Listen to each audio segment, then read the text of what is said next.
ગુજરાત પ્રદેશ મહિલા કોંગ્રેસ પ્રમુખની અધ્યક્ષતામાં સુરતમાં કોંગ્રેસની સૃજન અભિયાન અંતર્ગત પત્રકાર પરિષદ યોજાઈ હતી।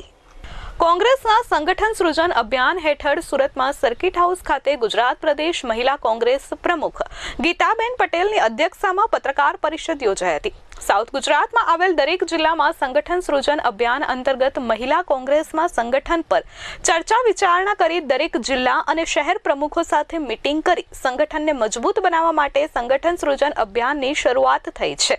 ત્યારે સુરતમાં સર્કિટ હાઉસ ખાતે પત્રકાર પરિષદ યોજાઈ હતી, જેમાં રાષ્ટ્રીય મુદ્દાઓથી લઈ રાજ્ય સ્તર અને સુરત શહેરના વિવિધ મુદ્દાઓ પર ચર્ચા વિચારણા કરવામાં આવી હતી। સુરતના અમુક મુદ્દાઓ પર કોંગ્રેસે ભાજપ સરકારને આડે હાથ લીધી હતી।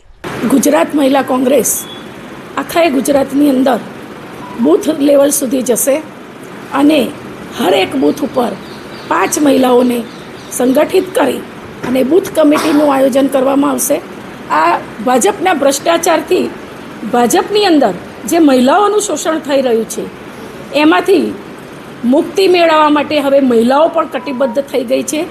અમારે બેટી બચાવી હોય તો પહેલાં તો અમારે ભાજપના નેતાઓથી બેટીને બચાવવાની વાત કરવી પડે છે, કારણ કે 10 વર્ષ પહેલાં કે 15 વર્ષ પહેલાં જે ગુજરાતની અંદર મહિલાઓ સુરક્ષિત રીતે ફરી રહી હતી એમાંની સુરક્ષા અત્યારે જોવા મળતી નથી। મહિલા સુરક્ષા વધારવાની જરૂર છે। જેમ કે બોટકાંડ બન્યો હતો, પુલો તૂટી જવા કે જે ગેમ ઝોન, આ બધા જે બનાવો બન્યા છે એમાં કેટલાય નિર્દોષ લોકોની જાન ગુમાવી છે। આ તમામ બનાવોની અંદર ક્યાંક ને ક્યાંક ભાજપના નેતાઓની ભાગીદારી જોવા મળી છે।